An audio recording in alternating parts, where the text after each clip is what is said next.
What's going on, everybody? Kevin here.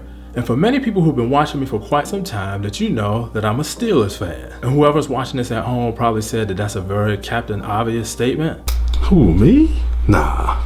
But the reason why I mention that is because one of my favorite websites to go to whenever I'm looking up Steelers news is Behind the Steel Curtain. And there was a particular article that was talking about a running back named Joe Mixon and how this player is still on his draft board. Now, if you don't know who Joe Mixon is, he's a former running back of the University of Oklahoma, and he's currently eligible for this year's NFL draft. However, there was an incident in 2014 that took all but 33 seconds that could have completely ruined two people's lives. Now, I won't talk about it too much exactly what happened. Instead, I posted both a link and a video in the description below, but I'm gonna warn you about the video. It is violent. He was suspended for a year, and whether you felt that suspension or red shirt was plausible or not, or whether he deserved it or not, whether you believe he was right or wrong in the way he handled that situation, to me, period, it was wrong what he did because, you know, knowing his stature and everything that was going on, he shouldn't have hit the woman. However, the author in the particular article, which is also linked in the description below, stated that he would still put Mixon in his draft board because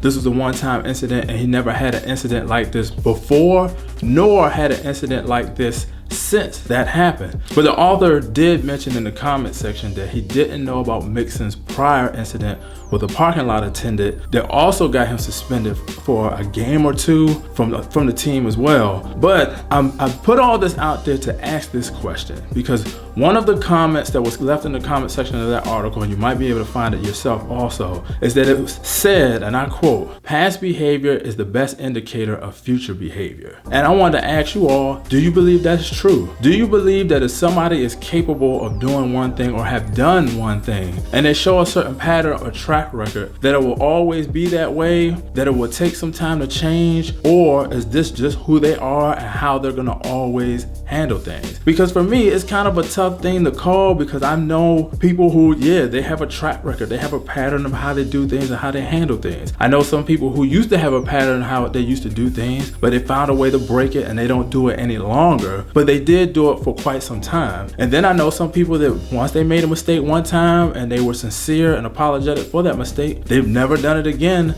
up to this point. I can't say that that statement isn't true, but at the same token, I would have to say for me personally, it's a case-by-case basis because it's not an absolute all the time. Because just when you think about another superstar or artist, and Chris Brown, I'm not saying this to try to go in on him or bash him or anything like that, but because of the incident that happened between him and Rihanna, I believe that's the reason why, like when he was accused, a lady accused him of either pulling a gun on her or something like that, or threatening to kill her, while so many people gave it so much traction only to find out it wasn't true. And now with the current restraining order that was put out by Carucci, that he told people he threatened to shoot her, and that you know, he kicked her or pushed her down some stairs. Excuse me if I'm butchering on this and getting this wrong. That lets you know how much I follow celebrity news. So you could correct me in the comment section if I'm wrong. But because of the past behavior and certain things that you've seen been shared on social media, this is why it gives it a little bit more weight of whether it could be true or it might not be true. I mean, you never know, because unless you were there, you don't want to be one of those people that you automatically say, oh, he's wrong because of his past. But in the same aspect, you don't automatically want to say she's wrong and just trying to get attention and victim blaming, so to speak. So that's why I'm asking this question. So like I said, you all check out all the links and everything in the comment section below and let me know what you think. Is past behavior a good indicator of future behavior, or do you believe, like me, it's just a case-by-case basis? And it's unfortunately, because you don't want to always be in this situation, but sometimes it could be like a wait and see type thing. So it's like everything, you take it with caution. But that's it. That's all I could think of. I want to share with you all because I really want to know your answers on this. So like I said before, leave your comments in the comment section below. But that's all I have for now. So as always, be wise. And until I see you guys next time, have a great day.